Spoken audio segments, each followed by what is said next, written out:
The morning sickness hit me like clockwork at 7:15, 3 days in a row. I knelt on the cool bathroom tile of our bedroom suite, my forehead pressed against porcelain, while my body betrayed me in the most predictable way possible. Behind me, Luca held my hair back with one hand, his other rubbing gentle circles on my back. "That's it, amore," he murmured. "I've got you." When the wave passed, I sat back on my heels, accepting the damp cloth he offered. 6 months of marriage had taught him my rhythms, my needs, the exact pressure I liked when he massaged my temples during headaches or held me during storms. But this was new territory for both of us. "I'm calling Dr. Martinez," he said, reaching for his phone. "It's probably just that new recipe I tested yesterday. The lavender might have been too strong."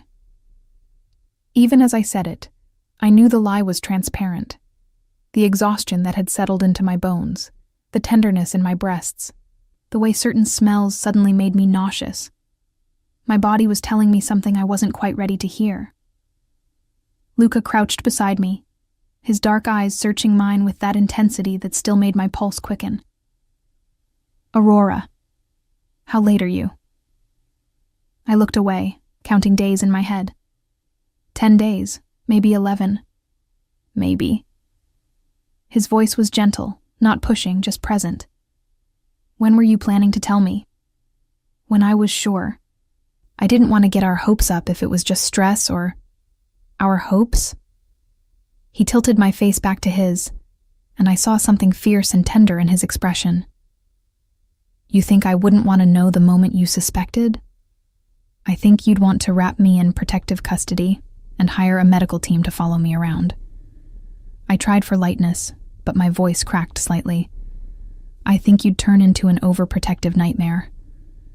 His mouth curved, that rare, full smile that transformed his entire face. "You're absolutely right. I would do all of those things."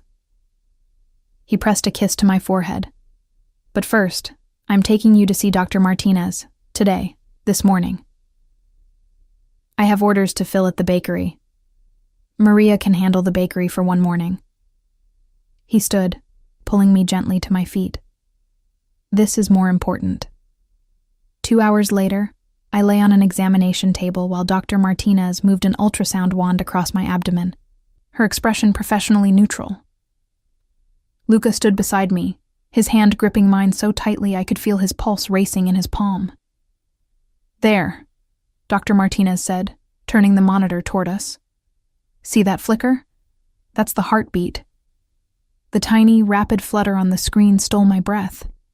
Real. This was real.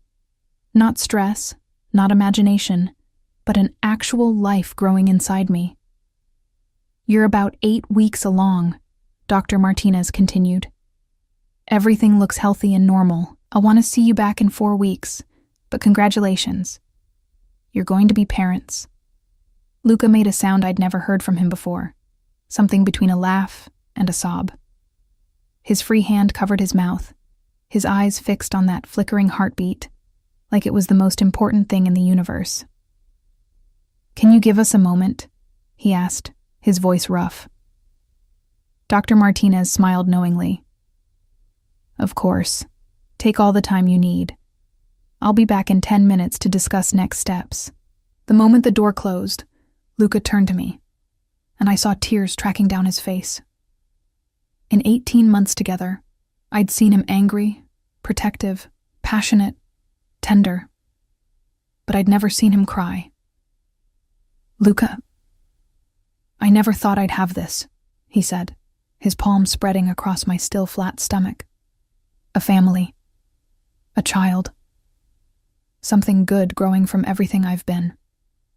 He met my eyes. "You've given me everything, Aurora. Everything I didn't know I needed." I pulled him down to kiss me, tasting salt and joy and promise. "We're in this together. Every moment, every challenge, every sleepless night ahead." "Every moment," he agreed, his forehead resting against mine.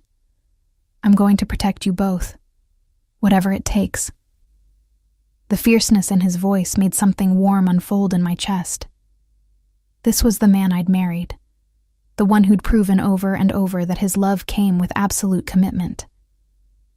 We drove home in a bubble of happiness, planning nurseries and debating names, laughing about how Marco would probably install security cameras in the crib. The future stretched ahead, golden and possible, but the bubble shattered when we pulled up to the townhouse and found Marco waiting at the entrance, his expression grim. "Sir, we have a situation." Luca was out of the car instantly, his body shifting from joyful father-to-be to something harder, more dangerous. "What situation?" Someone delivered a package, addressed to Mrs. Rossi specifically. Marco's gaze flickered to me. It was screened for explosives and biological threats. It's clean, but the contents. He trailed off meaningfully. My stomach clenched with anxiety that had nothing to do with morning sickness. What was in it? Marco held out a small box, the kind jewelry came in. Inside, nestled on black velvet, was a single item, a hospital bracelet, pink plastic, sized for an infant, with a name printed in faded ink. Lucia Rossi. The world tilted beneath me. Lucia was what Luca and I had discussed naming our daughter if we had one, in honor of his late mother. But this bracelet was old, worn, the plastic yellowed with age. "There's a note," Marco said quietly, handing Luca a card. I watched the color drain from Luca's face as he read it, his jaw going tight, with barely controlled fury. "What does it say?" I asked, fear crawling up my spine. He didn't answer immediately. His eyes were distant, calculating, seeing threats I couldn't perceive. When he finally spoke, his voice was deadly calm. "It's from Dmitry Volkov. He's alive." "Who's Dmitry Volkov?" "Someone who should be dead." Luca's hand found mine, gripping tight. "Someone I made a deal with 5 years ago, before I met you. A deal I thought was settled when he disappeared." "What kind of deal?" His eyes met mine, and I saw the shadows of his past rising between us. The kind that required me to do things I'm not proud of. The kind where I chose the lesser evil to protect people I cared about. He looked down at the bracelet. Dmitry had a wife, a pregnant wife. She went into premature labor during negotiations that went wrong. The baby died. He blamed me. Horror settled in my chest. "Luca, I didn't cause it directly, but my actions that night, the pressure I put on him, the choices I forced him to make." He broke off, his voice raw. The baby's name was Lucia. He named her after my mother as a gesture of goodwill before everything fell apart. The bracelet suddenly felt obscene, a trophy from tragedy. Where has he been all this time? Prison, supposedly, but clearly that's changed. Luca pulled me close, his arms coming around me protectively. "He knows about you, knows we're married, and now he knows that I'm pregnant," I finished, understanding flooding through me with cold clarity. "He's targeting our baby because of his. I won't let him touch you." The vow was absolute, unbreakable. "I'll end this before it begins. How? However I have to." He pulled back, his hands framing my face. "Aurora, I need you to trust me. Things are going to get difficult. I'll need to make decisions you might not understand. Take actions that will remind you of who I used to be. But everything I do will be to keep you and our child safe." The old fear tried to surface, the memory of discovering what Luca was capable of when threatened. But I'd married him knowing his past, accepting that protection sometimes came with sharp edges. And I'd never doubted his love, his commitment to becoming better than his history. "I trust you," I said. "But Luca, I'm not a porcelain doll. I won't be locked away while you handle this alone. We're partners. We're having a baby together. That means we face threats together too." Something shifted in his expression, pride mixing with fear. "You're carrying our child. That makes you vulnerable in ways. That makes me invested in ways I wasn't before," I interrupted. "This threat is to our family, not just to me. So we handle it as a family." He studied me for a long moment, then nodded slowly. "As a family. But Aurora, if at any point I tell you to run, to hide, to get somewhere safe, then I'll trust you're making that call for the right reasons, not just because you're being overprotective." And I pressed my hand over his on my stomach. "But I won't be sidelined completely. I need to understand what we're facing." Luca exhaled slowly, acceptance and anxiety warring in his expression. "Then come inside. We need to talk about Dmitry Volkov, about what happened 5 years ago, and about why he wants revenge badly enough to wait this long." We moved into the house, Marco falling into step behind us with the silent vigilance that had become familiar. Inside, the home we'd built together suddenly felt less safe, the shadows in corners holding potential threats. In Luca's study, surrounded by the trappings of his legitimate empire, he poured himself whiskey and me water, then began telling me a story I'd never heard before. About a younger, harder version of himself. About a deal gone catastrophically wrong. About a woman who'd begged him for mercy while her husband made terrible choices. About a baby who'd never drawn breath outside the womb. And about Dmitry Volkov, who'd sworn vengeance with his dying wife's name on his lips, before disappearing into a Russian prison for crimes unrelated to Luca's world. "He should have died there," Luca said, his voice flat. "That's what my sources confirmed 2 years ago. Shanked in the prison yard, death verified. But clearly, someone lied. Someone helped him fake his death and escape. Why wait until now to come after you? Because now I have something to lose." His hand covered mine where it rested on my stomach. "Before you, I was untouchable because I had nothing that mattered more than my empire. But he's been watching. He knows you're my vulnerability. And now, with the baby, he has the perfect revenge," I finished. "Take from you what was taken from him. I won't let that happen." The vow was stone, immovable. "Whatever it takes, Aurora. Whatever I have to become again to keep you safe." And that phrase, "whatever I have to become again," sent a chill through me. Because I'd seen glimpses of that version of Luca, the one who'd built an empire through calculated violence and strategic fear. The one who'd made men disappear and problems evaporate. He'd worked so hard to leave that man behind, to be worthy of the life we'd built.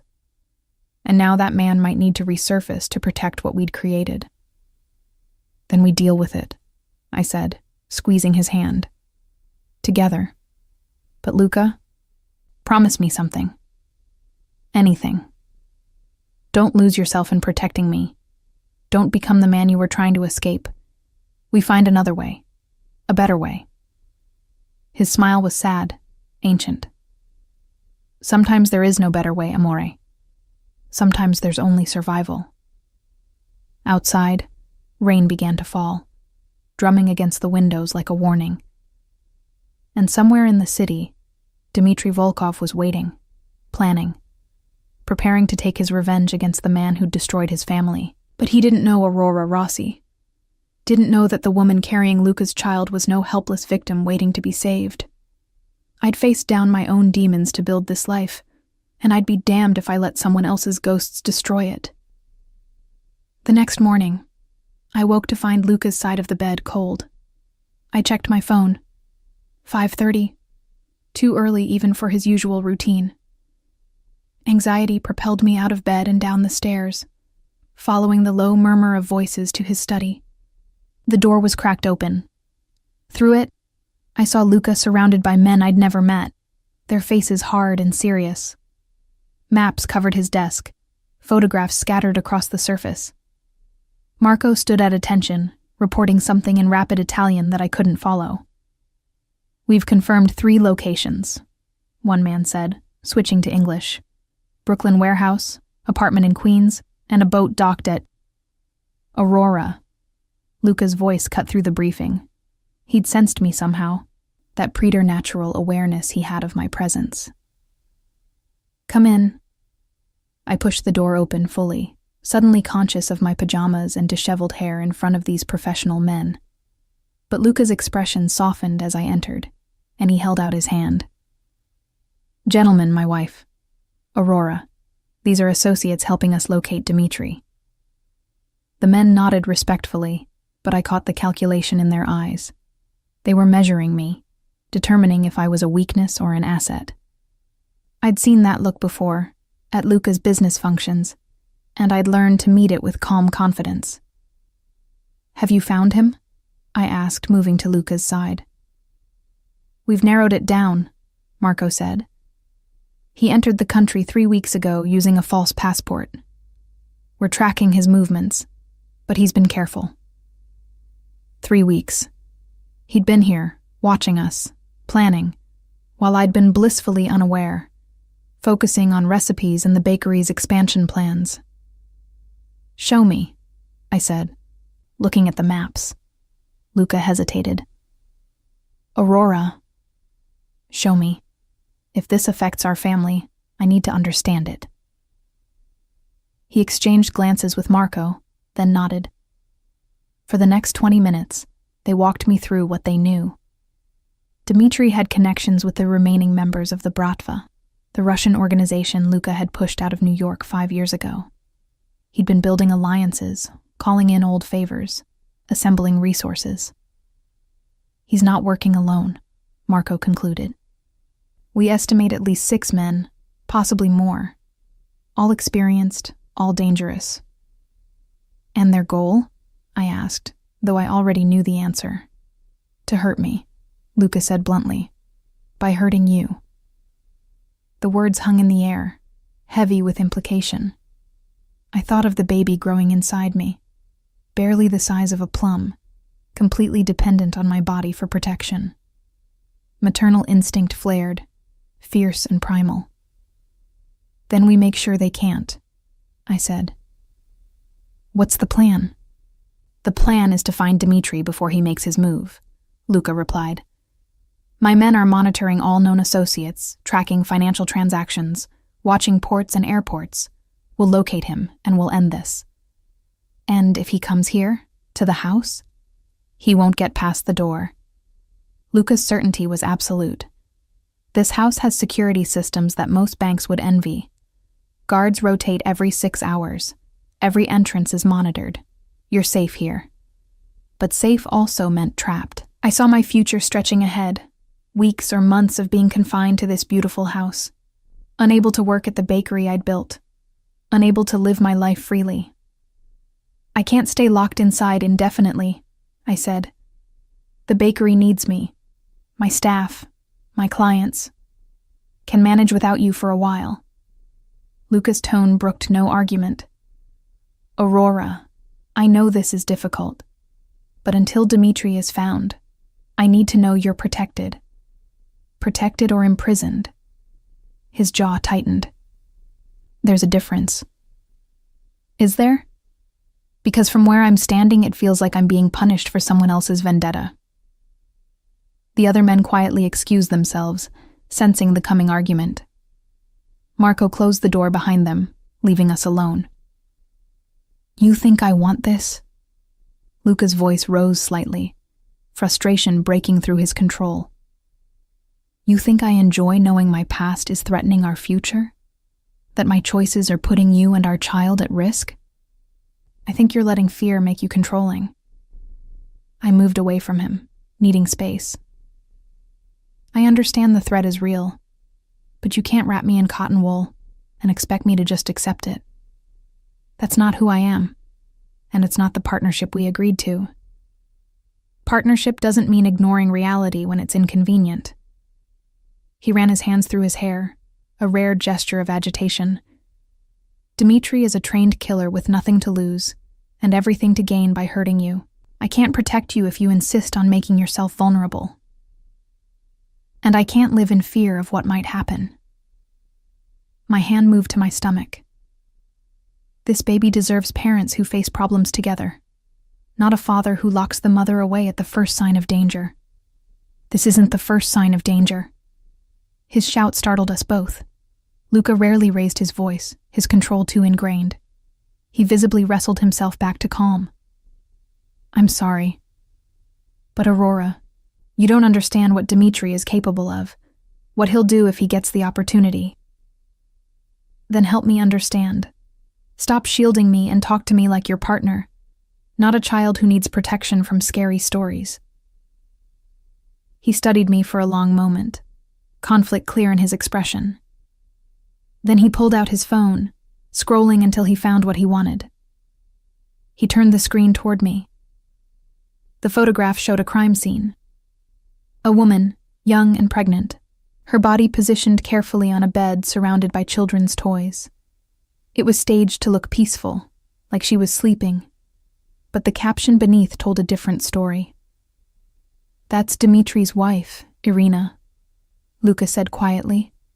After the baby died, after everything fell apart, she couldn't cope. Dimitri blamed me for pushing her over the edge. This is what he found when he came home from trying to negotiate peace between us. Horror washed through me.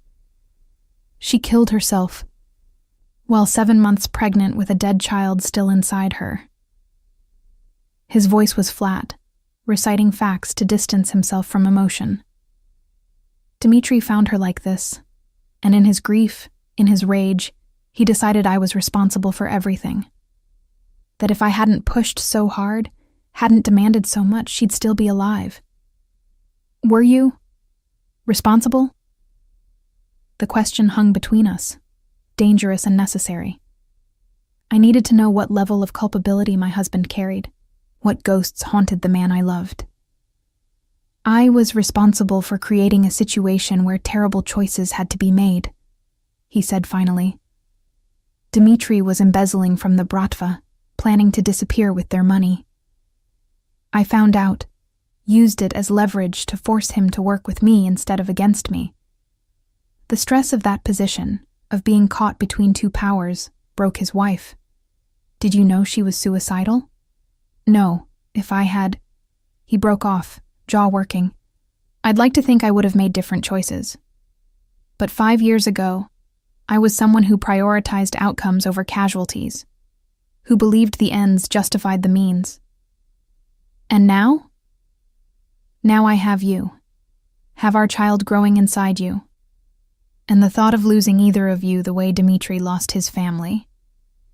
His voice cracked. I can't, Aurora. I physically cannot allow that to happen. I moved back to him, taking his face in my hands. Then we don't let it happen. Together. But Luca, you can't protect me by controlling me. That's not love. That's fear wearing love's face. What would you have me do? Send you to the bakery with guards following your every move? Let you maintain your routine while someone plans to use you against me? Yes. I held his gaze steadily. Exactly that. Because the alternative is letting Dimitri win without him even making a move. He wants to destroy what we have. Then we don't let him. We keep living, keep building, keep moving forward. With appropriate precautions, but without surrendering our lives. He pulled me close, his forehead resting against mine. You're asking me to be rational when every instinct is screaming at me to lock you in the safest room and guard the door personally. I know, and I love you for those instincts. But trust me to be smart, to be careful, to work with you instead of against you. A knock at the door interrupted us. Marco's voice came through. Sir, we have movement. One of Dimitri's associates was spotted near the bakery. Ice flooded my veins. My bakery, where Maria and 3 other staff would be arriving within the hour to start the day's baking. Evacuate the building, Luca ordered, already moving. Get everyone out safely and lock it down. I want surveillance on all approaches. Luca, I started. Not negotiable. His voice was steel. Your staff's safety isn't up for debate. The bakery stays closed until this is resolved." He was right, much as I hated to admit it. I couldn't risk my employees becoming collateral damage in Dimitri's revenge. But the thought of my business, my dream, sitting empty because of someone else's vendetta made anger burn alongside fear. "Then I work from here," I said. "I develop new recipes, plan the expansion, handle administrative work. The business doesn't stop just because the physical location is compromised." Luca nodded, relief evident. "That I can agree to." The next 3 days settled into tense routine. I commandeered Luca's kitchen, testing recipes while his men reported in with updates. Dimitri's associate had been followed to an apartment in Brighton Beach, but by the time they'd arrived, he'd vanished. 2 more sightings, both gone before they could be captured.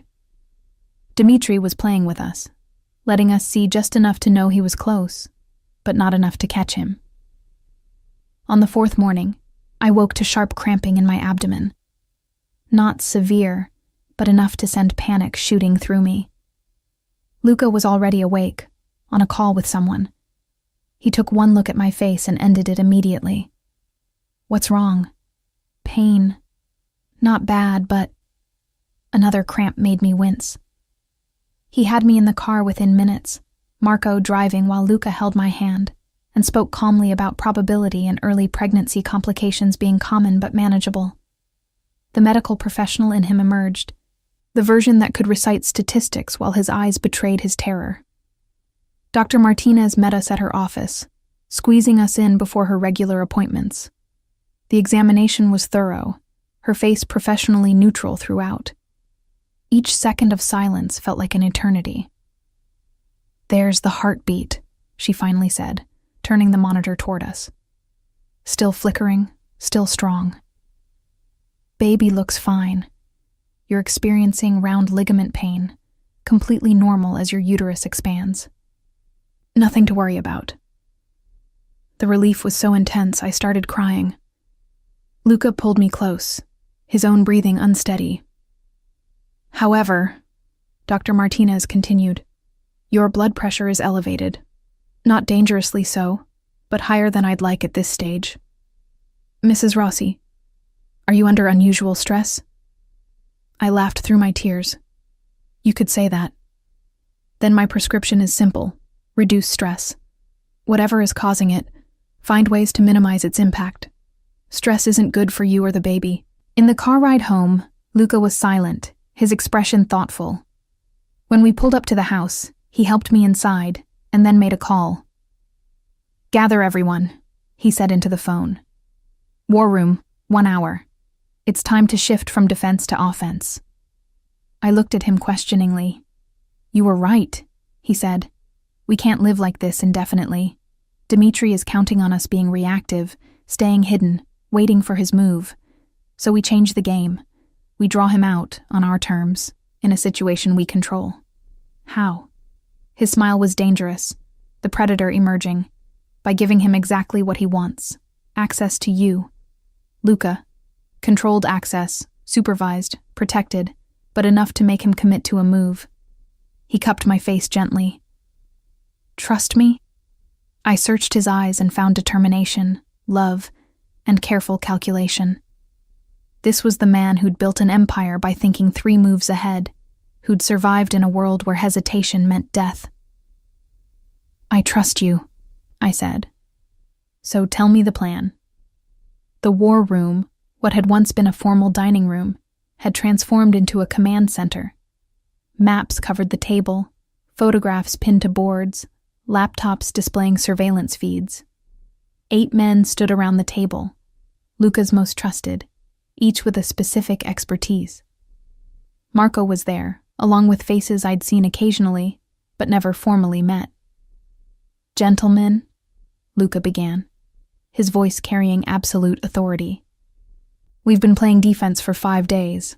That ends now. We're going to force Dimitri's hand, draw him out where we want him, and end this permanently." He gestured for me to join him at the table's head. Several men shifted uncomfortably. involving me directly in operational planning clearly violated their sense of protocol. Mrs. Rossi is not just my wife, Luca continued, addressing their unspoken concerns. She's the target, which makes her perspective essential. And she's proven in the past that she's more capable than most of you assumed. I caught Marco's slight smile. He'd been there when I'd first faced down Luca, had seen me evolve from frightened waitress to confident partner. The plan is simple, Luca said, pulling up a map of Central Park on one of the laptops. Aurora has a meeting scheduled with a potential investor for the bakery's expansion. The meeting was arranged 3 weeks ago. Public knowledge for anyone monitoring her business communications. Which Dimitri undoubtedly is, Marco added. Exactly. We don't cancel it. We proceed as planned, but with modifications. Luca traced a route on the map. The meeting is at Tavern on the Green, midday high traffic. Aurora arrives with visible but not overwhelming security. Just enough to make it look like we're being cautious, but not paranoid. You're making me bait, I said, understanding dawning. I'm giving Dimitri an opportunity he can't resist, Luca corrected. One that looks natural, not staged.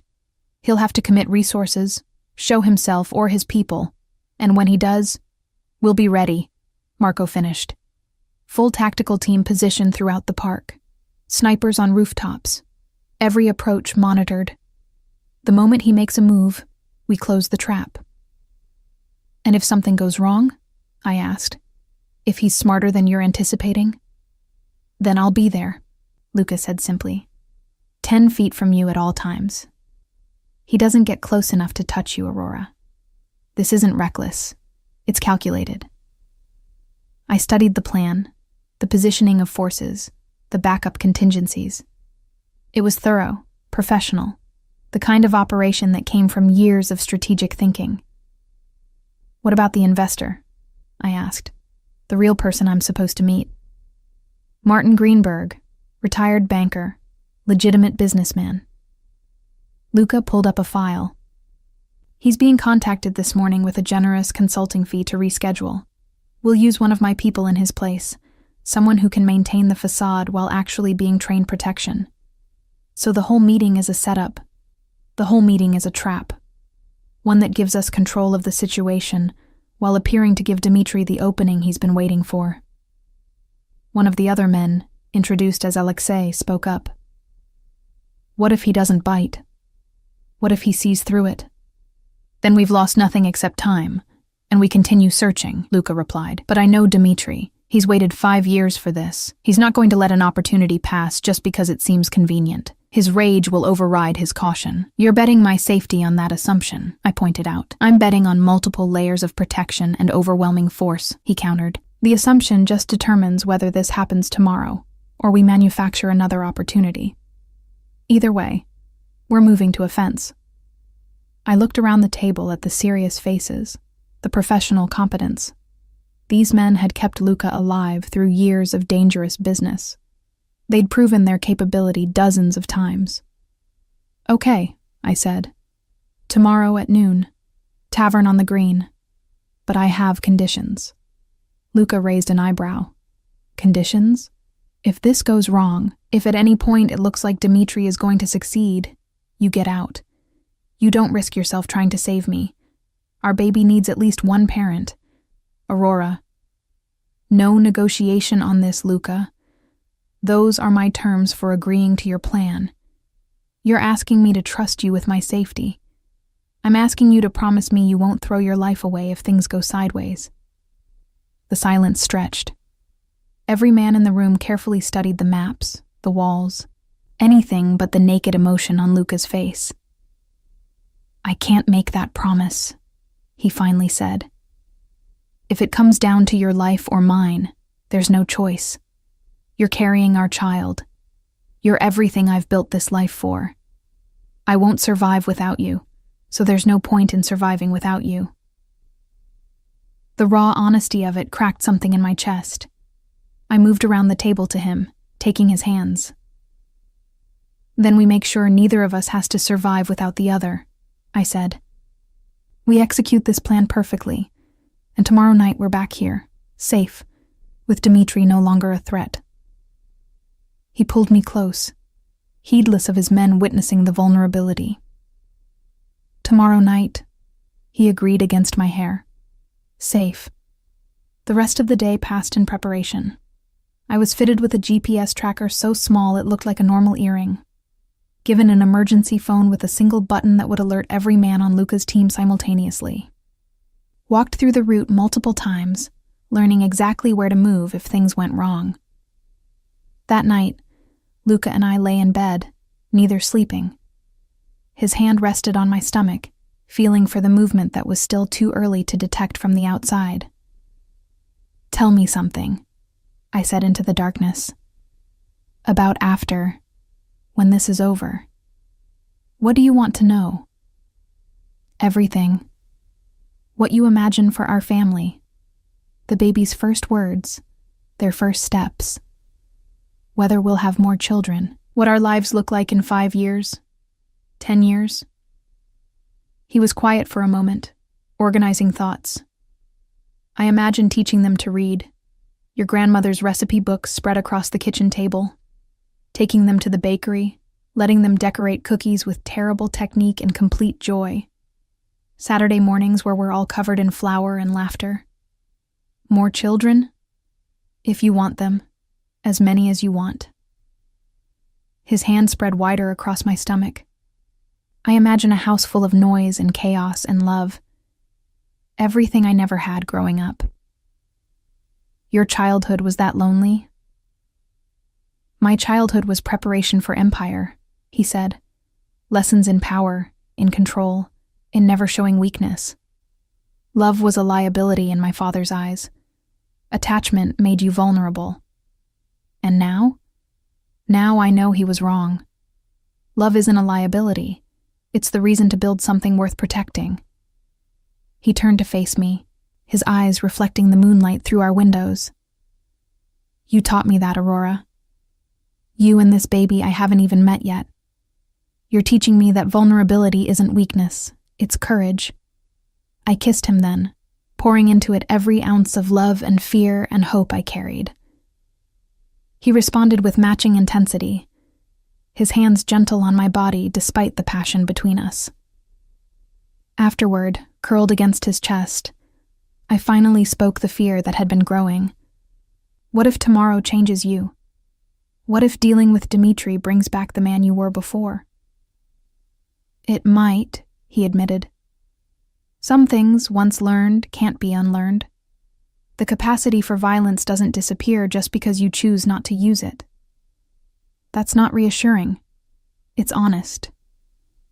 He stroked my hair with steady rhythm. But Aurora, you're my anchor. You and this child. Whatever I have to become tomorrow to keep you safe, you're the reason I'll come back from it. You're the reminder of why I changed in the first place. Promise me something. Anything. If you have to do terrible things tomorrow, tell me about them. Don't carry that weight alone. We face everything together, even the darkness. His arms tightened around me. Together. Always. Morning came too quickly. I dressed carefully, choosing clothes that looked business appropriate but allowed movement. The earring GPS tracker felt foreign but quickly faded into normalcy. I checked my reflection. I looked calm, professional, like a woman heading to an important meeting. Not like bait in an elaborate trap. Downstairs, Luca was already dressed, his suit immaculate, but I noticed the slight bulk at his side that meant he was armed. Marco and 2 others waited by the car, their vigilance evident despite casual postures. Ready? Luca asked, offering his hand. I took it, squeezing firmly. Ready. The drive to Central Park was quiet, each of us lost in preparation. The city passed by the windows, people going about their normal lives, unaware that somewhere in that crowd, a man with revenge on his mind was waiting. We arrived at Tavern on the Green 30 minutes early, time for Luca's people to do final sweeps. I was escorted to the private dining room, where the meeting would take place. The man posing as Martin Greenberg was already there, looking convincingly like a retired banker. "Mrs. Rossi," he greeted warmly. "Thank you for meeting me." We settled into the performance, discussing the bakery's expansion plans, projected revenues, market analysis. Anyone watching would see a normal business meeting. They wouldn't see the weapon holstered beneath his jacket or the communication device hidden in his collar. Luca sat at a table 10 feet away, apparently working on his laptop, but actually monitoring multiple surveillance feeds. Marco was positioned at the entrance.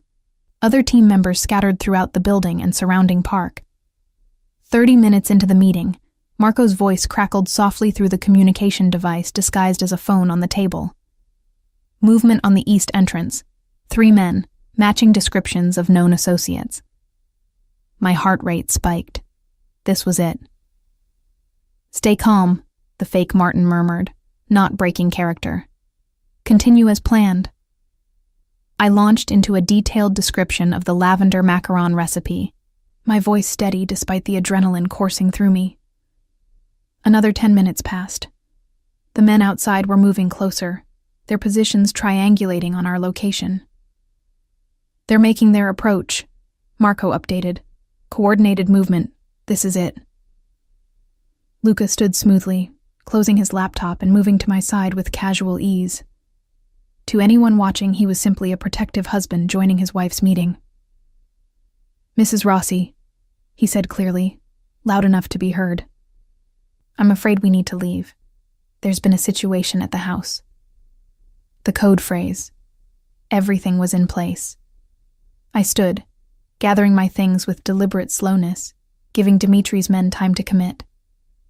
We moved toward the exit, Luca's hand at my back, the fake Martin following at a professional distance. We were 20 feet from the door when it happened. The lights went out. In the sudden darkness, I heard running footsteps, shouts, the sound of something heavy hitting the floor. Luca's arm locked around me, pulling me down and behind him in one fluid motion. "Aurora, stay down." Gunshots split the air, muzzle flashes illuminating chaos. I pressed myself against the floor, hands protecting my stomach, as violence erupted around me. This wasn't the clean operation Luca had planned. This was war. The darkness was absolute, disorienting.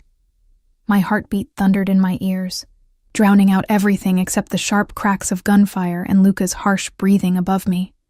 His body covered mine protectively, a human shield between me and whatever danger filled the room. "Marco, report." Luca's voice was deadly calm despite the chaos. Static, then Marco's voice crackling through. "Explosion at the transformer station. They knocked out power to the entire block. This wasn't just 3 men. It's a coordinated assault. We've got 8, maybe 10 hostiles converging on your position. Back up? En route. 2 minutes out. Sir, you need to move her now." Luca's hand found mine in the darkness, his grip firm. "Aurora, listen to me carefully. We're going to move to the kitchen exit. Stay low, stay close. Don't let go of my hand." "Okay." My voice shook despite my efforts to sound calm. We started moving, Luca leading me through the blackness with the confidence of someone who'd memorized every inch of the layout. Around us, I could hear other movements, his men engaging Dimitri's, the controlled chaos of a firefight. Something crashed nearby, too close. Luca yanked me sideways just as bullets punched through where we'd been standing. Splinters of wood exploded from the wall, raining down on us. "Kitchen, 30 feet, Luca muttered, more to himself than me. 25. 20. Emergency lights flickered on, casting everything in eerie red glow. In that sudden illumination, I saw them, 3 men in tactical gear, weapons raised, between us and the exit. Luca moved before I could process what was happening. His gun appeared in his hand, and he fired 3 shots in rapid succession. 2 men dropped, the third dove behind an overturned table. "Go!" Luca shoved me toward a different direction, toward the main dining room where civilians had been eating lunch. "Get out through the front." "Not without you," I'll be right behind you, go. Another burst of gunfire made the decision for me. I ran, crouching low, my hands instinctively protecting my stomach. The main dining room was pandemonium. Diners scrambling for exits, staff trying to maintain order, security trying to assess the threat. I pushed through the crowd toward the main entrance, my breath coming in gasps. Almost there, almost safe. A hand clamped on my arm, spinning me around. The man was older than I expected, weathered face lined with grief and rage, his eyes, dead eyes that had lost everything worth living for, locked onto mine with terrible recognition. You, Dmitry Volkov said in heavily accented English. You're carrying his child. Terror froze me. This close, I could see the madness lurking beneath his controlled exterior, the barely restrained violence of someone with nothing left to lose. Let her go, Dmitry. Luka's voice cut through the chaos, cold and absolute. He stood 15 feet away, gun trained on Dmitry's head, his stance rock solid despite the civilians still fleeing around us. Ah, Luka.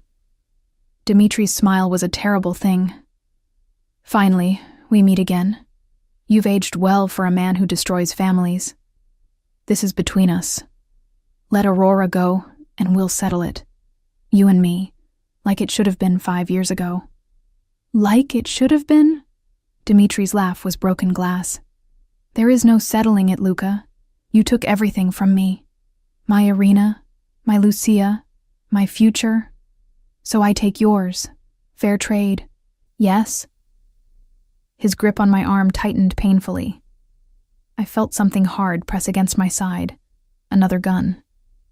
You shoot me, I shoot her, Dmitry said conversationally. Maybe I die, but so does she. So does your child. We all go to hell together. There's another option. Marco appeared behind Dmitry, his gun pressed against the base of Dmitry's skull. You let Mrs. Rossi go. Drop your weapon, and we don't paint these walls with your brain. A standoff. 4 people locked in a deadly geometry where any wrong move meant death. You think I fear death? Dmitry asked. I've been dead since Irina took her last breath. This body just kept moving. Shooting me would be mercy. Then why wait 5 years? I asked, my voice surprisingly steady. If you wanted revenge, why not come for Luka immediately after your wife died? Dmitry's eyes flickered to me, surprised I'd spoken. Because quick death was too kind. I wanted him to build something beautiful, something he loved, something that made life worth living. And then I wanted to destroy it the way he destroyed mine. Your wife's death was a tragedy, I said. But Luka didn't kill her. Her choices, your choices, the impossible situation you both found yourselves in. That's what killed her. Blaming him doesn't bring her back. You know nothing, Dmitry spat. You weren't there. Didn't see her face when she realized what I'd gotten us into. What I'd risked. What Luka was forcing me to do. The stress killed my daughter. The guilt killed my Irina. You're right. I wasn't there. My hand moved to cover my stomach, the protective gesture automatic. But I'm here now, carrying a child who has done nothing wrong, who deserves to be born, to have a life. Please, whatever you need to settle with Luka, don't punish an innocent baby for sins that aren't theirs. Something shifted in Dmitry's expression. A crack in the madness. His eyes dropped to where my hand rested over my stomach, and I saw the flash of pain that crossed his face. Boy or girl? He asked roughly. Too early to know. Irina wanted a girl. Said she would teach her to bake, to paint, to see beauty in the world. His voice broke slightly. She never got the chance. I'm sorry, I said, and meant it. I'm so sorry for your loss, for your pain. But adding more death doesn't balance the scales. It just creates more grief, more empty futures, more children who never get to meet their parents. Aurora, Luca's voice carried a warning. He could see what I was doing, the risk I was taking by engaging Dmitri emotionally. But I pressed on. You said Luca took everything from you, but you're about to do the same thing to him, to become exactly what you hate. Is that what Irina would want? Would she want you to kill a pregnant woman in her name? Dimitri's hand shook slightly where it gripped my arm. Don't speak her name. You didn't know her. No. But I know grief. Know what it's like to lose someone you love, to feel like the world should stop turning, because your world has ended. I thought of my grandmother, of the emptiness her death had left. And I know that revenge doesn't fill that emptiness. It just creates more. Pretty words, Dmitri said bitterly. But they don't change what he did. Don't erase what I lost. No. Nothing can change the past. But you can choose what happens next. You can choose to let this baby live. To let me live. To end the cycle instead of perpetuating it. The silence stretched. The restaurant had emptied, police sirens wailing in the distance. It was just us now, locked in this terrible moment where everything balanced on the edge of a blade. Sir. Marco's voice was gentle but firm. SWAT is positioning outside. You have maybe 60 seconds before they storm the building. Let her go and we can walk out of here alive.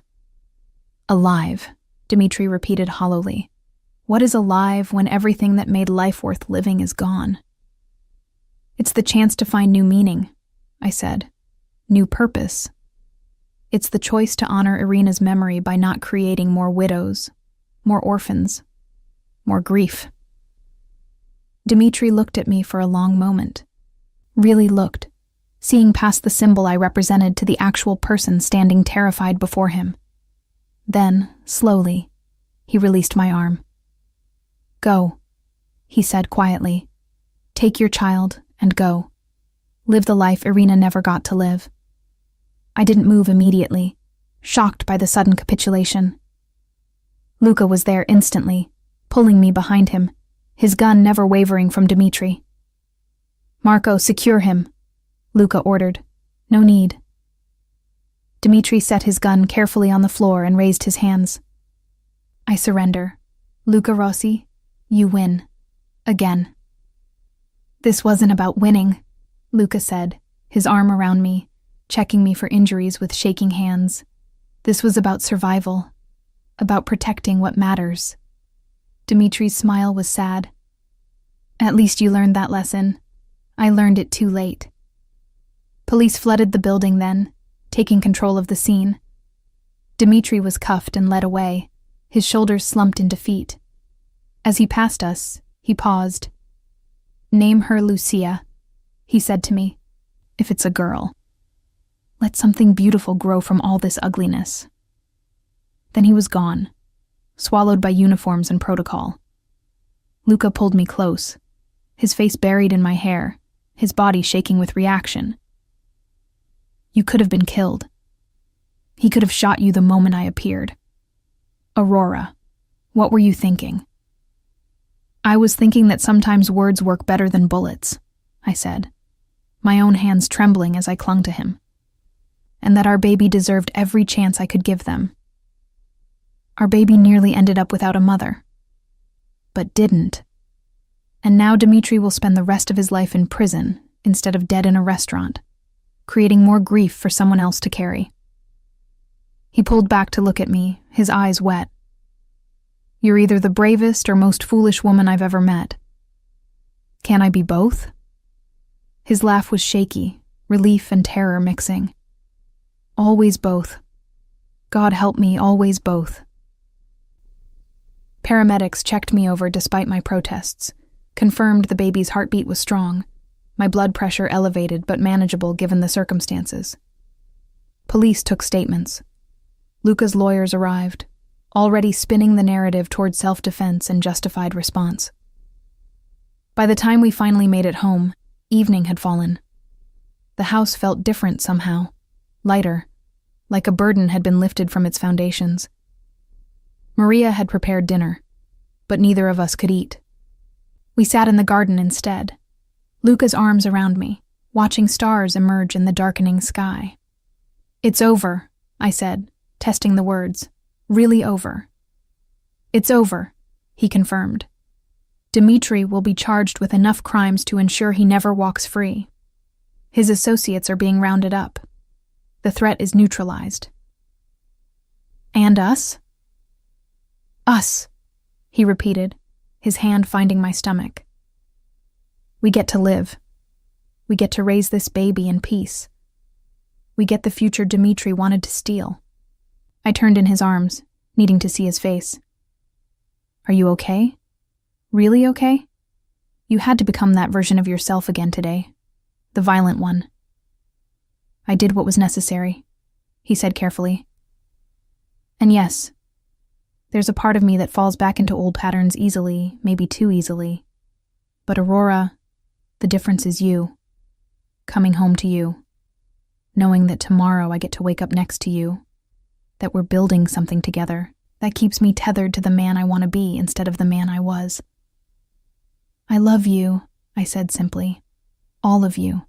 Even the dangerous parts. I love you too. More than I have words for." He kissed me softly. "Now let's go inside and check on our baby properly. After today, I need to hear that heartbeat again." We went inside, and Luca pulled out the portable Doppler Dr. Martinez had given us. It took a minute to find the right position, and then there it was. The rapid whoosh, whoosh, whoosh of our baby's heartbeat, strong and steady. The sound of life continuing despite everything that tried to stop it. The sound of our future, finally free from the ghosts of Luca's past. 3 months passed in a peace I'd almost forgotten existed. The threat gone, life settled into a rhythm that felt almost too normal after everything we'd been through.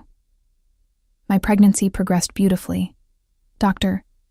Martinez declared me and the baby perfectly healthy at each appointment. The morning sickness faded, replaced by the unmistakable swell of my growing belly and the flutter of movement that became stronger each day. The bakery reopened with upgraded security that was thorough but not intrusive. Business boomed. Apparently, surviving a dramatic hostage situation had made Aurora's Sweet Haven something of a local legend. I hired 2 more staff members to handle the increased demand, training them on my grandmother's recipes while developing new creations. Luca threw himself into legitimate business with the same intensity he'd once applied to more questionable ventures. The hotel empire expanded. A new restaurant opened. Plans for a boutique hotel chain materialized. He was proving what I'd always believed, that his brilliance didn't require darkness to flourish. We transformed the 4th-floor suite into a nursery, spending weekends debating paint colors and assembling furniture. Luca insisted on doing it himself rather than hiring help, determined to build something with his own hands for our child. "You're nesting," I teased, watching him struggle with crib instructions. "I'm being thorough," he corrected, but his smile gave him away. "Our baby deserves a father who can at least assemble basic furniture. Our baby deserves a father who doesn't throw furniture instructions across the room when they're confusing." He looked at the scattered pages, then back at me. "You saw nothing." I laughed, the sound free and joyful in a way that would have seemed impossible 6 months ago. This was my life now, teasing my husband about baby furniture, feeling our child move inside me, planning a future that stretched ahead without shadows. At 20 weeks, we had the anatomy scan. Luca gripped my hand as Dr. Martinez moved the ultrasound wand across my belly, the baby's form appearing on the screen in remarkable detail. "Everything looks perfect," Dr. Martinez announced. "Strong heartbeat, all measurements on track, no abnormalities detected." "And the gender?" Luca asked, unable to hide his eagerness. We'd discussed waiting to be surprised, but neither of us had the patience. Dr. Martinez smiled. "Congratulations, you're having a daughter." A daughter. The word settled into my chest, warm and perfect. I looked at Luca and saw tears tracking down his face for the 2nd time in our relationship. A girl, he whispered, his hand spreading across my belly where our daughter grew. We're having a girl. Lucia? I asked softly, remembering Dimitri's request. Luca shook his head. No, that name carries too much pain, too much history. Our daughter deserves her own identity, not one borrowed from ghosts. Then what? He thought for a moment. Sophia.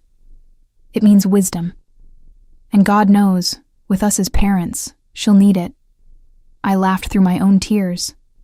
Sophia Rossi. It's perfect. That night, we celebrated with dinner at home, a quiet evening that felt more significant than any party. Marco and Maria joined us, the household staff that had become family. We toasted with sparkling water and shared plans for Sophia's future. She'll be a terror, Marco predicted, with her father's determination and her mother's stubborn streak. She'll be perfect, Maria corrected, already knitting tiny booties with yarn soft as clouds. Later, lying in bed with Luca's hand resting on my bare belly, I felt Sophia kick, a strong, definite movement that made us both freeze. Was that? That was her, I confirmed, guiding his hand to the spot. Say hello to your daughter. Another kick, as if Sophia knew her father was paying attention. Luca's face transformed with wonder, the hardened businessman disappearing entirely in favor of an awed father-to-be. Hello, Piccolina, he murmured to my belly. This is your papa. I promise you'll never want for anything. You'll be loved, protected, cherished every day of your life. You're going to spoil her rotten, I predicted. Absolutely. That's my right as a father. He kissed my stomach gently. But Aurora, I need to tell you something. About Sophia. About our future. The seriousness in his tone made anxiety flutter. What's wrong? Nothing's wrong. But I've been thinking about what kind of world we're bringing her into. What kind of father I want to be, versus what kind of father my history suggests I'll be. Luca, let me finish. He sat up, pulling me with him so we faced each other. I built an empire on foundations that weren't entirely clean. You know that. You've accepted it. But I don't want Sophia growing up in that shadow. I don't want her to one day Google her father's name and find articles questioning whether I'm a criminal. So, what are you saying? I'm saying I'm getting out. Completely. The last remaining gray areas of my business. I'm selling them off, restructuring, cleaning house entirely. By the time Sophia is born, the Rossi empire will be 100% legitimate. No questionable partnerships, no business relationships that depend on intimidation or fear. I stared at him, processing. That's a massive undertaking. Those connections, those relationships, they've been part of your world for decades. And they can be part of someone else's world. I don't need them anymore. His hand covered mine on my belly. I need this. I need you. I need Sophia to grow up proud of her father, not afraid of what he's capable of. This will make enemies, I said slowly. People who depend on your old network won't be happy about losing access to it. Let them be unhappy. Let them find someone else to do their dirty work. His voice was steel. I've made my choice. My family is my legacy now, not my empire. The sacrifice he was offering, the complete abandonment of the power structure that had defined him, made my chest tight with emotion. Are you sure? Once you walk away from that world, there's no going back. I've never been more sure of anything. He kissed me softly. Except maybe marrying you. Over the next month, Luca systematically dismantled the darker aspects of his business. Partnerships dissolved. Contracts renegotiated. Longtime associates called in for final meetings where Luca made clear his new direction. Some understood, some didn't. But all respected the finality of his decision enough not to push back. Marco worried quietly about security implications. Cutting ties with certain elements meant losing their protection as well. But Luca hired a legitimate security firm, the kind that government officials used, and maintained only the connections that could withstand scrutiny. I watched the transformation with amazement. The man I'd met in an elevator, who'd intimidated and intrigued me in equal measure, was choosing a completely different path. Not because I'd demanded it, but because he wanted to be worthy of our daughter's love. At 6 months pregnant, I was full of energy and plans. The bakery's expansion was moving forward, a second location in Brooklyn, with Maria taking over as head chef. I'd finally accepted that I couldn't do everything myself, that building something lasting meant trusting others with pieces of my dream. Luca teased me about my nesting instincts intensifying. I reorganized Sophia's nursery 3 times, tested and retested recipes for baby-safe first birthday cakes, created spreadsheets for every possible scenario we might face as parents. "You know babies don't follow schedules," he said, amused, as I color-coded a feeding plan. "These babies do. Sophia is going to be organized and calm, just like her mother." He laughed outright at that. Her mother who reorganized an entire nursery because the dresser was 2 inches off center. That calm mother. I threw a pillow at him, which he caught easily, his laughter warm and free. These were the moments I treasured most. The ordinary, domestic happiness that felt like the greatest victory. We'd survived threats and violence and the ghosts of Luca's past. And now we got this. Pillows thrown in jest, debates about paint colors, the shared anticipation of meeting our daughter. But peace, I was learning, was never permanent. It was a Tuesday evening, 1 month before my due date, when everything shifted again. I was at the bakery, closing up with Maria, when my phone rang. Luca's name on the screen. "Hey, I'm just finishing up. I'll be home in..." "Aurora." His voice stopped me cold, tight, controlled, terrified. "Where are you exactly?" "The bakery, with Maria. What's wrong?" "Stay there. Don't leave, don't go outside. Don't open the door for anyone except Marco. He's 5 minutes away." My heart rate spiked. "Luca, you're scaring me. What's happening?" "There's been a development. Someone from my past. Someone I thought was handled. They've resurfaced. And they're asking questions about you." He paused. "About Sophia." Ice flooded my veins. "Who?" "Victor Kozlov. Remember him from the gallery opening 18 months ago? He's made a move, and Aurora, it's bad. He's kidnapped the daughter of the judge who convicted Dmitri. Holding her hostage, demanding I hand over certain business territories I used to control. The ones you just got out of." "Exactly. Territories I no longer have leverage in, deals I can't deliver on. But he doesn't believe that. Thinks I'm lying to avoid giving up power." "Why take the judge's daughter? Why not come for us directly?" "Because he's smart. He knows direct confrontation would fail. My security is too good. So he's creating pressure, demonstrating what he's capable of, showing me that if I don't give him what he wants, next time it could be you." I sank onto a stool, my hand automatically moving to my belly. Sophia kicked, as if sensing my distress. "What do we do?" "Marco is bringing you home. Full security protocols. We're not taking chances this time, Aurora. Not when you're this close to your due date." "And the judge's daughter? We can't just abandon her." "We won't. I'm working with the authorities, using every resource I have. But my first priority is keeping you and Sophia safe." "Your first priority should be saving that girl." "Aurora." "No." "Luca, listen to me. We talked about this. About not letting fear control us. About facing problems together. If Victor sees he can manipulate you through threats against us, it never ends. There's always another hostage, another demand." "What are you suggesting?" "I'm suggesting we help find that girl. We work with the police to end Victor's threat permanently, and we do it without hiding. with appropriate security, but without giving up our lives to fear. The silence stretched. I could practically hear him calculating risks, weighing options. "Sophia is due in 4 weeks," he finally said. 4 weeks, Aurora. I can't risk. Then we end this in the next 3 weeks. We find Victor. We save that girl. And we make sure that by the time our daughter is born, she comes into a world where her parents didn't abandon someone else's child to protect themselves. Another pause.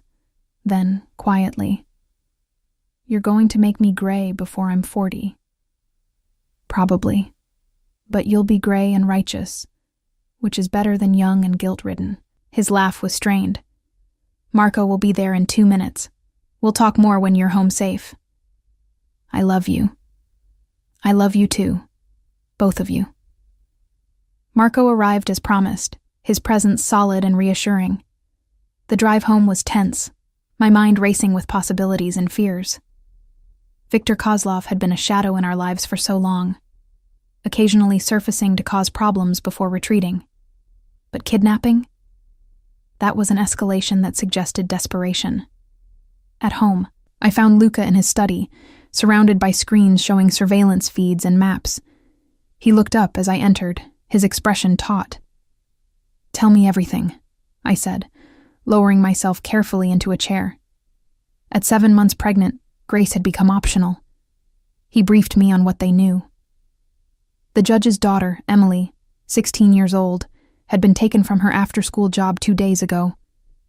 Victor had sent a single message: "Return the territories or she dies." No negotiation, no timeline, just the ultimatum. "The police are involved?" I asked. "FBI, actually. Kidnapping across state lines makes it federal.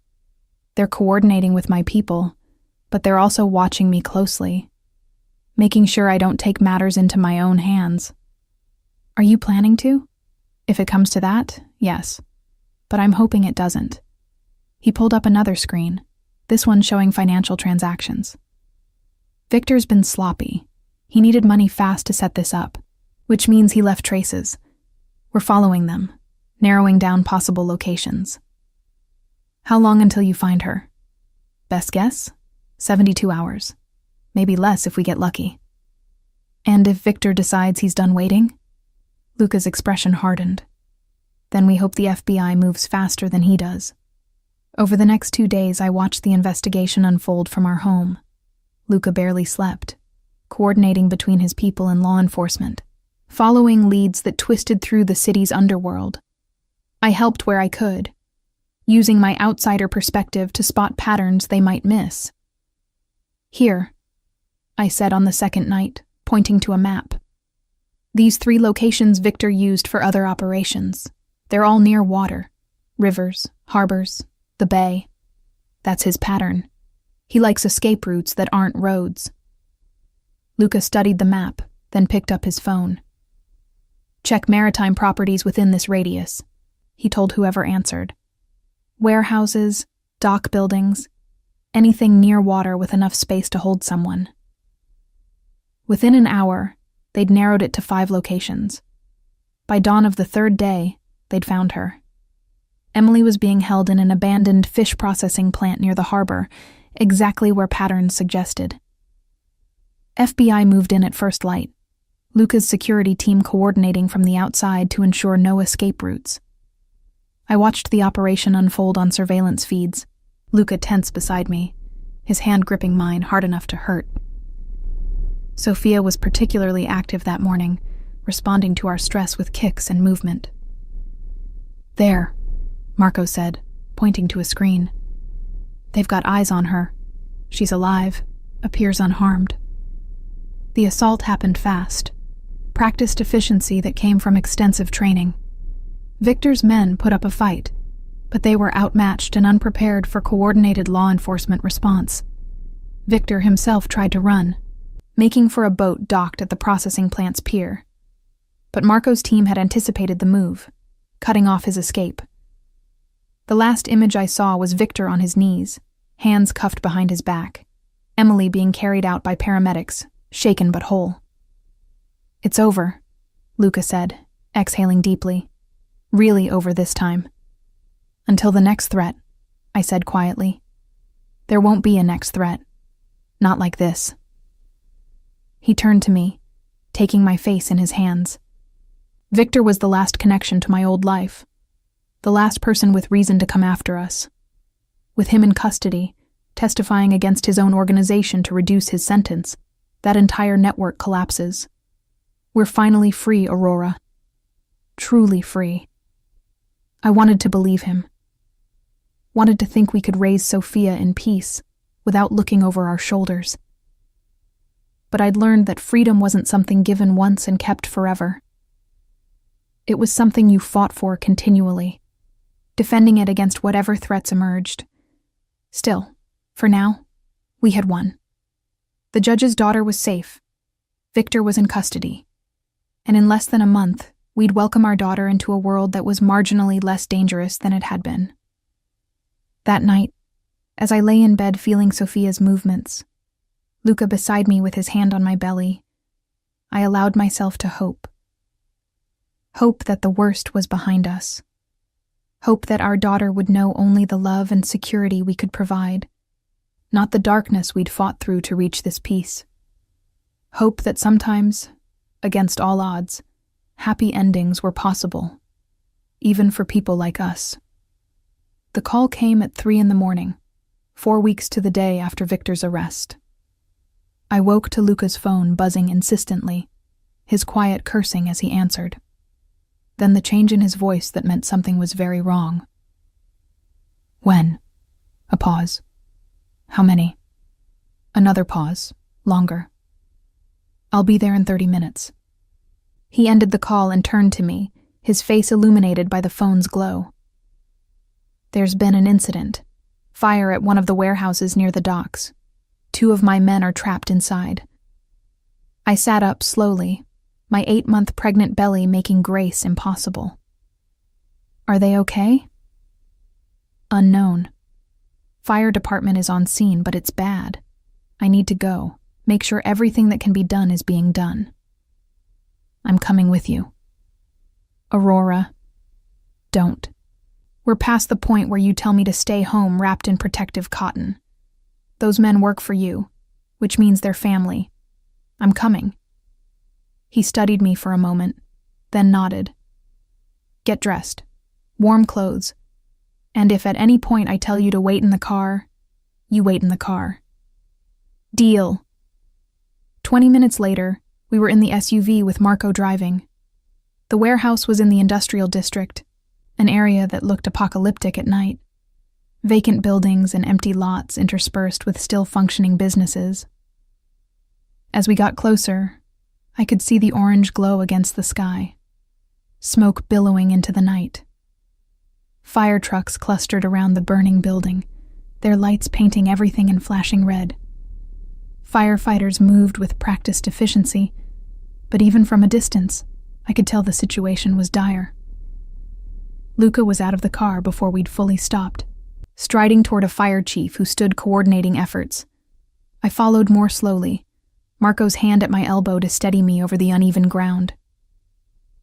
Still inside, west corner of the building, the fire chief was saying, "We can't get to them yet. The structure is compromised, and there's some kind of chemical storage that's making the fire burn hotter than normal." How long? Luca's voice was tight with barely controlled fear. We're doing everything we can, Mr. Rossi. But honestly, at this temperature, if they're still alive, they're alive. Luca cut him off, and you're going to get them out. An explosion from inside the warehouse sent everyone ducking, flames shooting through collapsed sections of roof. My hands instinctively covered my belly, protecting Sophia from debris that couldn't actually reach us. Luca, I said quietly, moving to his side. Let them do their job. Those are my men in there, Aurora. Giuseppe and Anthony. Giuseppe has a wife and 3 kids. Anthony just got engaged last month. His hands clenched into fists. This should have been a simple patrol. Check the premises. Ensure no one was using the abandoned warehouse for illegal activity. It shouldn't have ended like this. It's not over yet. We waited.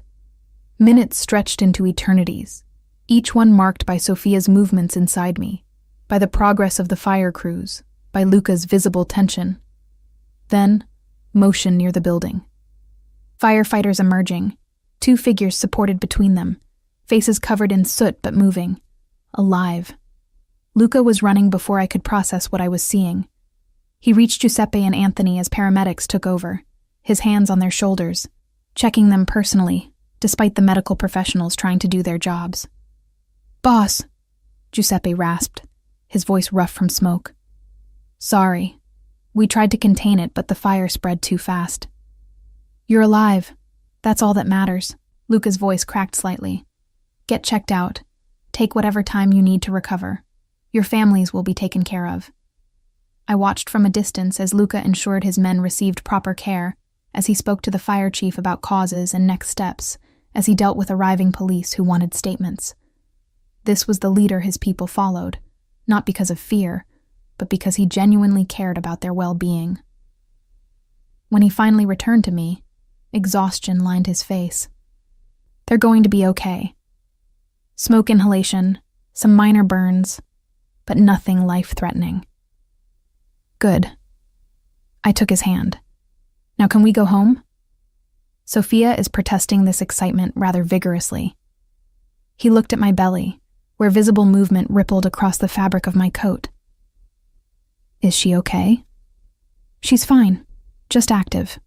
Apparently she inherits her father's tendency to be awake at all hours during crises." His laugh was tired but genuine. "She comes by it honestly then." The drive home was quiet, both of us processing the night's events. Back at the townhouse, dawn was breaking, painting the sky in shades of pink and gold. "I can't do this anymore," Luca said suddenly as we stood in our bedroom. "Can't send people into situations where they might not come back. Can't build an empire that requires others to risk their lives for my interests." "Luca, you didn't send them into that fire. It was a freak accident." "Was it?" He turned to me, his expression haunted. "Or was it retaliation from someone connected to Victor? A message that even with him in custody, I'm not safe. That people I care about aren't safe.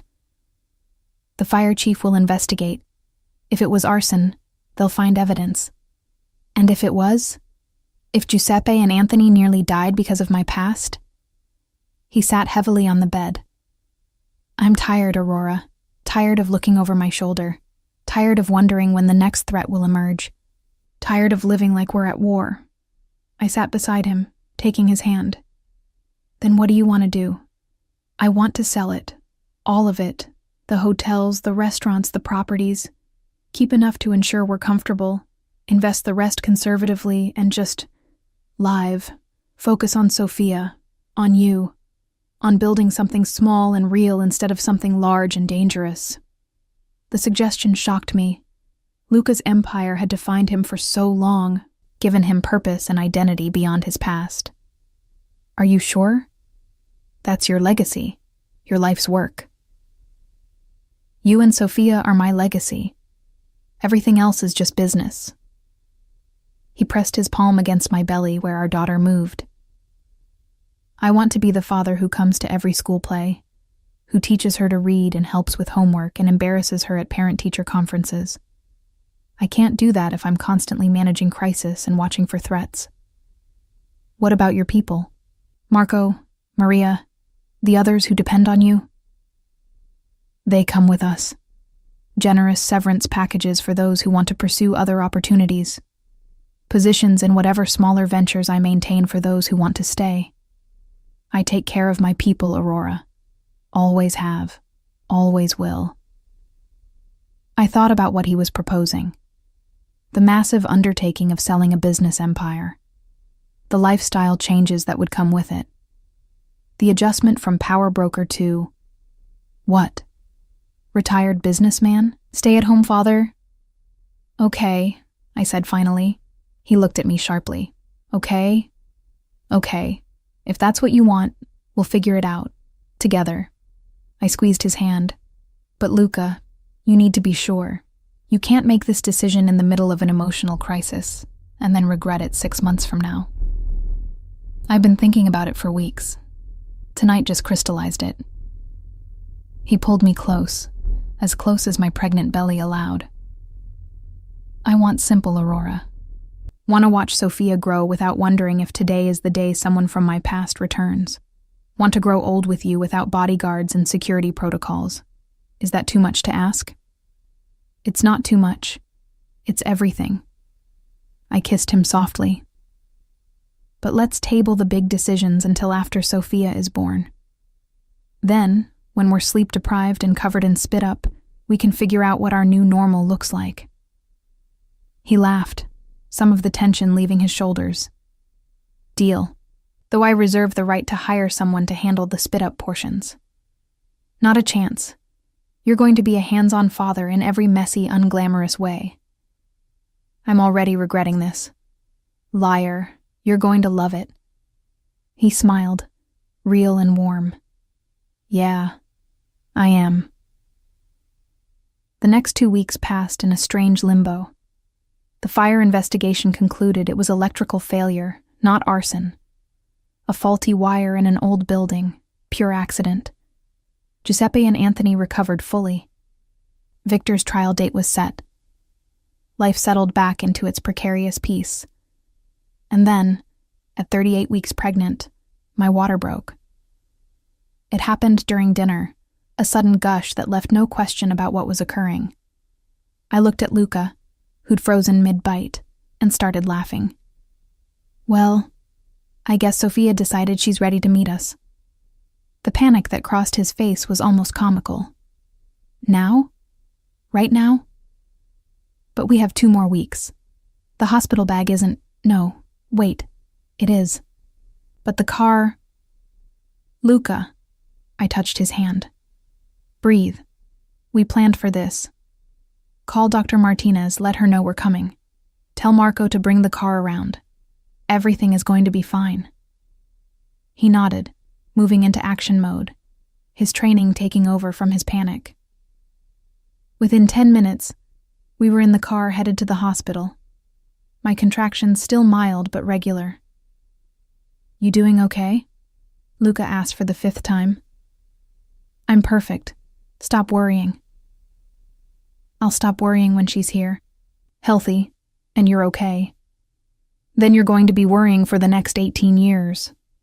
Probably longer. At the hospital, Dr. Martinez was waiting, calm and professional. Right on time, she said approvingly. Let's go meet your daughter. Labor was long. 16 hours of contractions that went from manageable to excruciating. Luca stayed beside me through all of it, letting me squeeze his hand hard enough to leave bruises, whispering encouragement when I was sure I couldn't continue. You've got this, amore, he murmured during a particularly brutal contraction. You're the strongest person I know. Sophia is so lucky to have you as her mother. If she's so lucky she can come out now, I gasped. But Sophia had her own timeline. It was early morning, sun streaming through the hospital windows, when Dr. Martinez finally said the words I'd been desperate to hear. It's time to push. 3 pushes later, Sophia Rose Rossi entered the world, screaming her displeasure at the cold and brightness and general unfairness of being born.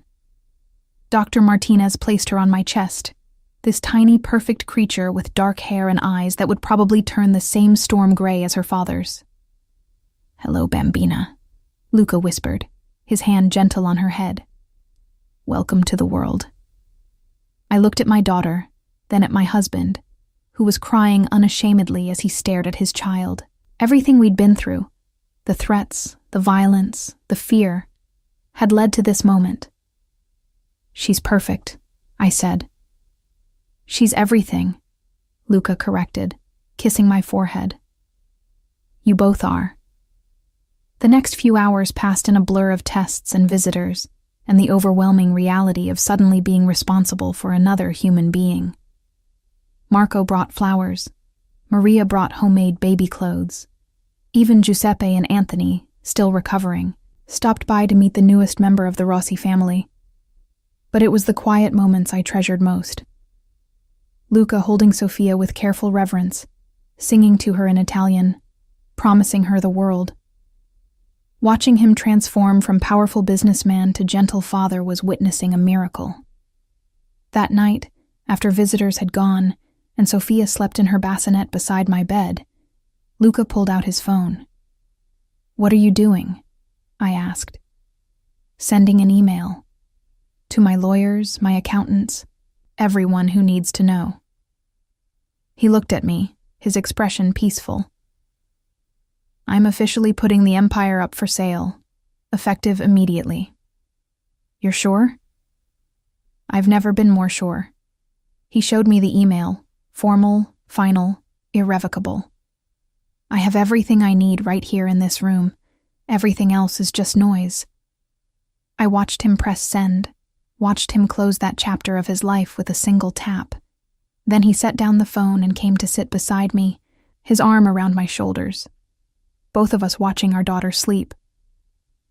"So what now?" I asked.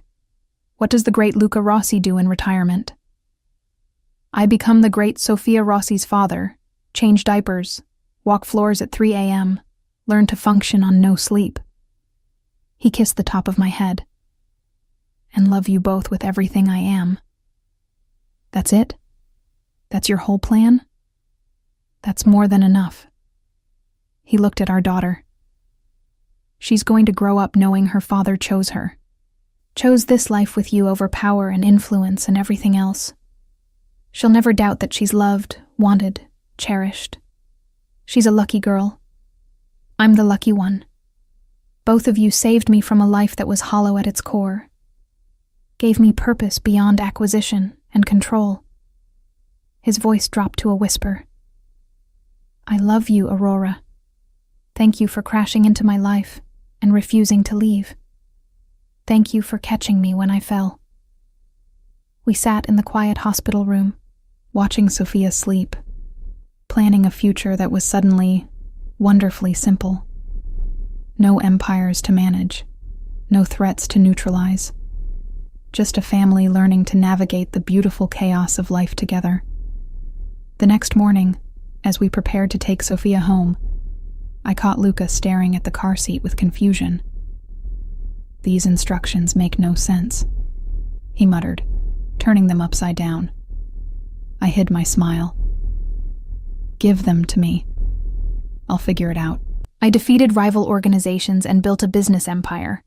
Why can't I install a car seat? Because car seats were designed by evil geniuses to humble proud men. His laugh echoed through the hospital room, free and joyful.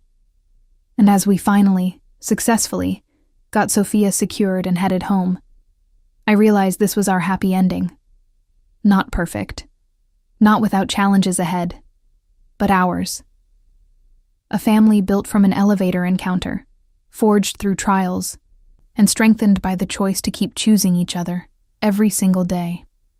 Sofia Rose Rossi slept peacefully through the drive home, unaware that she'd completed the transformation her father started years ago. From dangerous man to devoted father.